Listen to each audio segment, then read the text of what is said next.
হরে কৃষ্ণ। আজ 2রা ভাদ্র 1432 ও 19 আগস্ট 2025 মঙ্গলবার একাদশী অন্নদা বা অজা।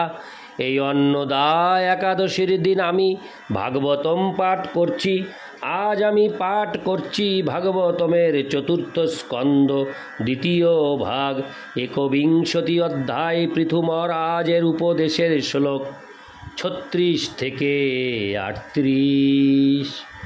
নারায়ণ হে নারায়ণ ভবভয় হরিনাম নারায়ণ।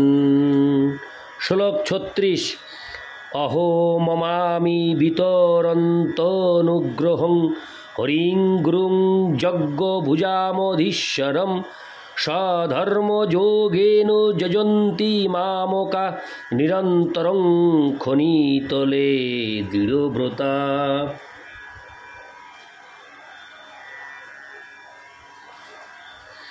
অনুবাদ: পরমেশ্বর ভগবান সমস্ত যজ্ঞ ফলের ঈশ্বর এবং ভোক্তা। তিনি পরম গুরুও। এই ভূমণ্ডলে সমস্ত প্রজারা যারা আমার সঙ্গে সম্পর্কযুক্ত এবং যারা স্বধর্মের দ্বারা ভগবানের পূজা করছেন তারা আমার প্রতি পরম অনুগ্রহ প্রদান করছেন। অতএব হে প্রজাগণ, আপনাদের ধন্যবাদ। তাৎপর্য: ভগবদ ভক্তি অবলম্বন করার জন্য প্রজাদের প্রতি পৃথু মহারাজের উপদেশ এখানে 2 রূপে সমাপ্ত হয়েছে। যারা নবীন ভক্ত তাদের তিনি বারবার বর্ণাশ্রম ধর্ম অনুসারে ভগবদ ভক্তিতে যুক্ত হওয়ার উপদেশ দিয়েছেন, কিন্তু এখানে তিনি সেই ভক্তদের বিশেষভাবে ধন্যবাদ জ্ঞাপন করছেন যারা ইতিমধ্যেই সমস্ত যজ্ঞের ভোক্তা এবং অন্তর্যামী পরমাত্মা রূপে পরম গুরু ভগবানের ভক্তিতে যুক্ত। এখানে বিশেষভাবে গুরুম শব্দটির উল্লেখ চৈত্য গুরু রূপে পরমেশ্বর ভগবানকে ইঙ্গিত করে। পরমাত্মা রূপে ভগবান সকলেরই হৃদয়ে বিরাজমান এবং তিনি সর্বদাই জীবকে তার শরণাগত হয়ে প্রেমময়ী সেবায় যুক্ত হতে অনুপ্রাণিত করার চেষ্টা করেন। তাই তিনি হচ্ছেন আদি গুরু। তিনি অন্তরে ও বাইরে গুরু রূপে নিজেকে প্রকাশ করে উভয়ভাবে বদ্ধ জীবদের সাহায্য করেন। তাই এখানে তাকে গুরুম বলে উল্লেখ করা হয়েছে। এখানে বোঝা যায় যে পৃথু মহারাজের রাজত্বকালে ভূমণ্ডলের সমস্ত মানুষ ছিলেন তার প্রজা। তাদের অধিকাংশই প্রায় সকলেই ভগবদ ভক্তিতে যুক্ত ছিলেন। তাই তাদের ভগবদ ভক্তিতে যুক্ত থাকার ফলে এবং এইভাবে তার প্রতি কৃপা প্রদর্শন করার জন্য তিনি অত্যন্ত বিনীতভাবে তাদের ধন্যবাদ জ্ঞাপন করেছেন।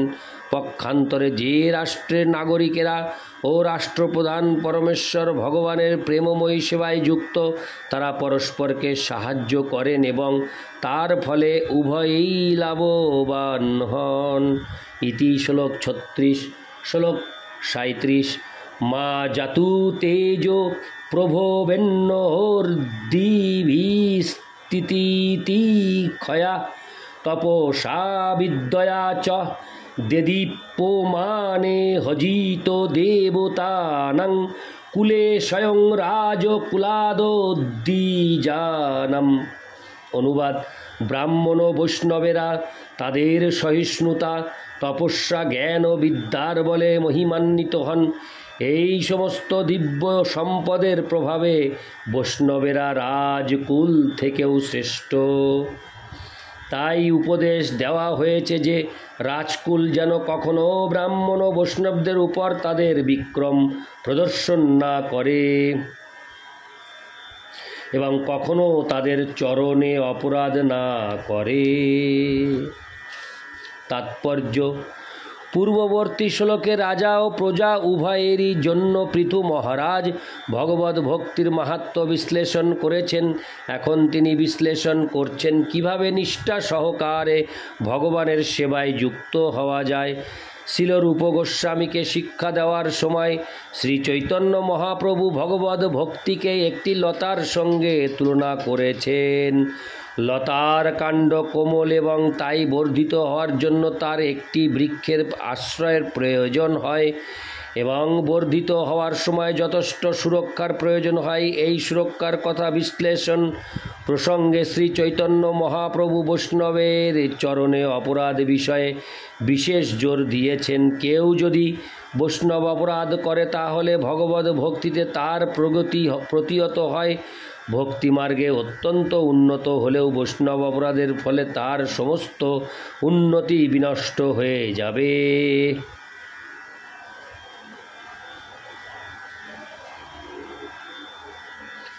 শাস্ত্রে দেখা যায় যে একজন অতি মহান যোগী দুর্বাসা মুনি বৈষ্ণব অপরাধ করেছিলেন এবং সেই অপরাধ থেকে উদ্ধার লাভের জন্য তাকে পুরো 1 বছর ধরে ব্রহ্মাণ্ডের সর্বত্র পালিয়ে বেড়াতে হয়েছিল।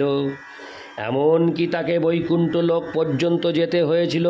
অবশেষে তিনি যখন বৈকুণ্ঠ লোকে ভগবানের কাছে যান তখন ভগবানও তাকে রক্ষা করতে অস্বীকার করেন। অতএব বৈষ্ণবচরণে অপরাধ সম্বন্ধে অত্যন্ত সাবধান থাকা উচিত। সব চাইতে গর্হিত বৈষ্ণব অপরাধ হচ্ছে গুর্বোপরাধ বা শ্রী গুরুদেবের শ্রীপাদ পদ্মে অপরাধ। 10বিধ নাম অপরাধের মধ্যে এই গুর্বোপরাধ সব চাইতে গর্হিত বলে বিবেচনা করা হয়েছে। গুরোরবজ্ঞা শ্রুতিশাস্ত্র নিন্দনম পদ্মপুরাণ 10বিধ নাম অপরাধের মধ্যে সবচাইতে গর্হিত অপরাধ হচ্ছে শ্রী গুরুদেবকে অবজ্ঞা করা এবং বৈষ্ণব শাস্ত্রের নিন্দা করা। শ্রী চৈতন্য মহাপ্রভু অত্যন্ত সরল ভাষায় বৈষ্ণবের সংজ্ঞা প্রদান করে বলেছেন, যার দর্শন মাত্র পরমেশ্বর ভগবান শ্রীকৃষ্ণের কথা স্মরণ হয় তিনি হচ্ছেন বৈষ্ণব। এই শ্লোকে বৈষ্ণব ও ব্রাহ্মণ উভয়ের কথাই উল্লেখ করা হয়েছে। বৈষ্ণব হচ্ছেন তত্ত্ববেত্তা ব্রাহ্মণ এবং তাই তাকে ব্রাহ্মণ বৈষ্ণব বা ব্রাহ্মণ পণ্ডিত অথবা বৈষ্ণব ও ব্রাহ্মণ বলা হয়। অর্থাৎ বৈষ্ণব ইতিমধ্যেই ব্রাহ্মণ, কিন্তু ব্রাহ্মণ শুদ্ধ বৈষ্ণব নাও হতে পারেন। কেউ যখন তার শুদ্ধ পরিচয় হৃদয়ঙ্গম করতে পারেন ব্রহ্মা জানাতি, তিনি তৎক্ষণাৎ ব্রাহ্মণ হন। ব্রাহ্মণ স্তরে পরম তত্ত্বের উপলব্ধি প্রধানত নির্বিশেষ দৃষ্টিভঙ্গির পরিপ্রেক্ষিতে হয়, কিন্তু ব্রাহ্মণ যখন পরমেশ্বর ভগবানের সবিশেষ উপলব্ধির স্তরে উন্নীত হন তখন তিনি বৈষ্ণব হন। ব্রাহ্মণ স্তরেরও ঊর্ধ্বে, হরে কৃষ্ণ, বৈষ্ণব স্তর ব্রাহ্মণ স্তরেরও ঊর্ধ্বে। জড় জাগতিক ধারণা অনুসারে মানব সমাজে ব্রাহ্মণের স্তর সর্বোচ্চ, কিন্তু বৈষ্ণব ব্রাহ্মণেরও ঊর্ধ্বে। ব্রাহ্মণ ও বৈষ্ণব উভয়েই পারমার্থিক দিক দিয়ে উন্নত। ব্রাহ্মণের গুণাবলী সম্বন্ধে ভগবদ্গীতায় বলা হয়েছে, সত্য শৌচ মনের সাম্য, ইন্দ্রিয় সংযম, সহিষ্ণুতা, সরলতা, তত্ত্বজ্ঞান, শাস্ত্রে দৃঢ় বিশ্বাস এবং নিজের জীবনে ব্যবহারিকভাবে এই সমস্ত ব্রাহ্মণোচিত গুণাবলীর প্রয়োগ। এই সমস্ত গুণের অতিরিক্ত কেউ যখন ভগবানের প্রেমময় সেবায় যুক্ত হন তখন তিনি বৈষ্ণব হন। পৃথু মহারাজ তার ভগবদ ভক্তি পরায়ণ প্রজাদের সতর্ক করে দিয়েছেন যে তারা যেন ব্রাহ্মণ ও বৈষ্ণবের প্রতি অপরাধ না করেন। তাদের চরণে অপরাধ এতই ভয়ঙ্কর যে সেই অপরাধের ফলে শ্রীকৃষ্ণের বংশোদ্ভূত যাদবেরা পর্যন্ত ধ্বংস হয়ে গিয়েছিলেন। পরমেশ্বর ভগবান ব্রাহ্মণ ও বৈষ্ণবের চরণে অপরাধ কখনো সহ্য করতে পারেন না। কখনো কখনো রাজপুরুষেরা অথবা উচ্চ পদস্থ সরকারি কর্মচারীরা তাদের ক্ষমতার গর্বে উদ্যত হয়ে ব্রাহ্মণ ও বৈষ্ণবদের উপেক্ষা করে। তারা জানে না যে তাদের সেই অপরাধের ফলে তাদের সর্বনাশ হবে। ইতি শ্লোক 37। শ্লোক 38। ব্রহ্মণ্য দেব পুরুষ পুরাতন নিত্যং হরির্যচ্চরণাভিবন্দনাৎ অবাপ লক্ষ্মী মন পাইনিং যশো জগৎ পবিত্রং চ মহোত্তমাগ্রণী। অনুবাদ: পুরাতন, শাশ্বত ও সমস্ত মহাপুরুষদের অগ্রণী পরমেশ্বর ভগবান ভুবন পাবন যশরূপী ঐশ্বর্য লাভ করেছেন ব্রাহ্মণ ও বৈষ্ণবদের শ্রীপাদপদ্মের উপাসনার দ্বারা। তাৎপর্য: পরমেশ্বর ভগবানকে এখানে ব্রহ্মণ্য দেব বলে বর্ণনা করা হয়েছে। ব্রহ্মণ্য বলতে ব্রাহ্মণ, বৈষ্ণব ও ব্রহ্মণ্য সংস্কৃতিকে বোঝায় এবং দেব শব্দটির অর্থ হচ্ছে পূজনীয় ভগবান। সুতরাং বৈষ্ণব অথবা সদ্গুণের ব্রাহ্মণ রূপে সর্বোচ্চ স্তরে উন্নীত না হওয়া পর্যন্ত পরমেশ্বর ভগবানকে জানা যায় না। তম রজগুণের নিম্ন অবস্থায় ভগবানকে হৃদয়ঙ্গম করা বা অনুভব করা অত্যন্ত কঠিন।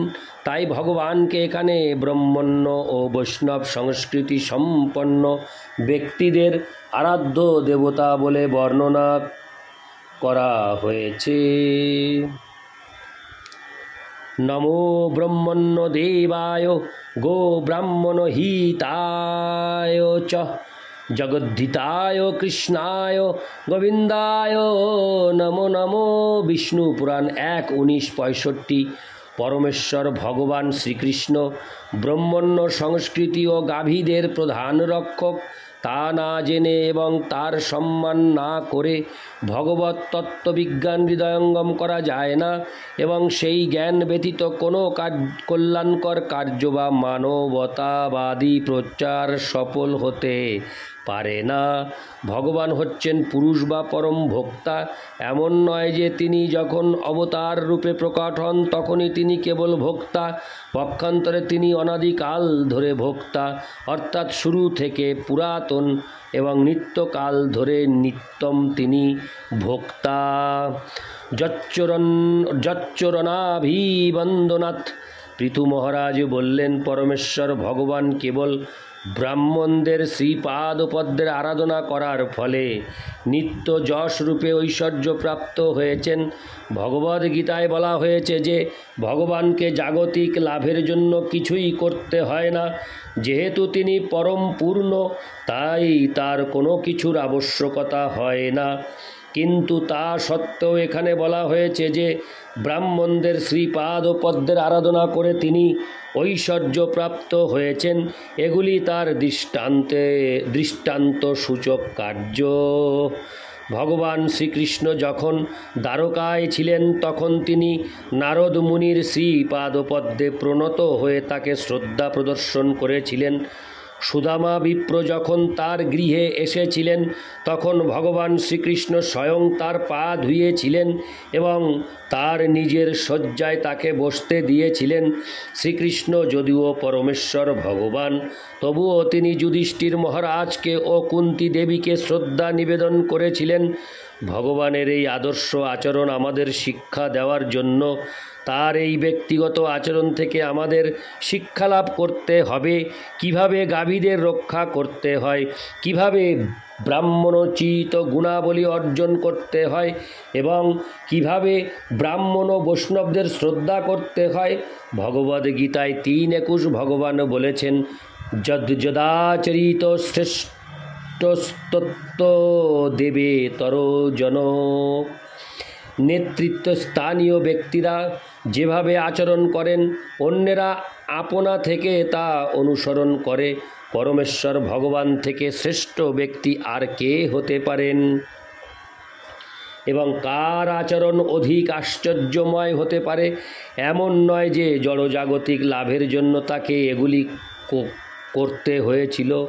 তিনি এইভাবে আচরণ করেছিলেন কারণ জড়জগতে কিভাবে আচরণ করা উচিত কেবল আমাদের সেই শিক্ষা দেওয়ার জন্য। পরমেশ্বর ভগবানকে এখানে মহত্তম অগ্রণী বলে বর্ণনা করা হয়েছে। এই জড়জগতে মহত্তম বা মহান ব্যক্তিরা হচ্ছেন ব্রহ্মা ও শিব, কিন্তু ভগবান তাদেরও ঊর্ধ্বে নারায়ণ পরহব্যক্তাৎ। পরমেশ্বর ভগবান এই জড়জগতের সমস্ত সৃষ্টির ঊর্ধ্বে চিন্ময় স্তরে অবস্থিত। তার ঐশ্বর্য, তার বীর্য, তার সৌন্দর্য, তার জ্ঞান, তার বৈরাগ্য ও তার যশ সবই জগৎ পবিত্রম অর্থাৎ জগৎ পবিত্রকারী। তার ঐশ্বর্য আমরা যতই আলোচনা করি এই জগৎ ততই পবিত্র হয়। জড়জগতে বিষয়াসক্ত মানুষদের যে ঐশ্বর্য তা কখনোই স্থির নয়। এই জগতে লক্ষ্মী চঞ্চলা আজকে যে অত্যন্ত ধনী কাল সে দরিদ্র হয়ে যেতে পারে, আজ যে অত্যন্ত বিখ্যাত কাল সে কুখ্যাত হতে পারে। জড়জগতের যে ঐশ্বর্য তা কখনোই স্থির নয়, কিন্তু এই 6টি ঐশ্বর্য পরমেশ্বর ভগবানে পূর্ণরূপে রয়েছে। কেবল চিদ জগতেই নয়, এই জড় জগতেও তার খ্যাতি এখনও অক্ষুণ্ণ। তার দেওয়া জ্ঞান ভগবদ্গীতা আজও সকলের দ্বারা সম্মানিত। পরমেশ্বর ভগবান সম্বন্ধীয় সব কিছুই শাশ্বত। ইতি শ্লোক 38। নারায়ণ হে নারায়ণ ভবভয়হরিণম নারায়ণ। হরে কৃষ্ণ।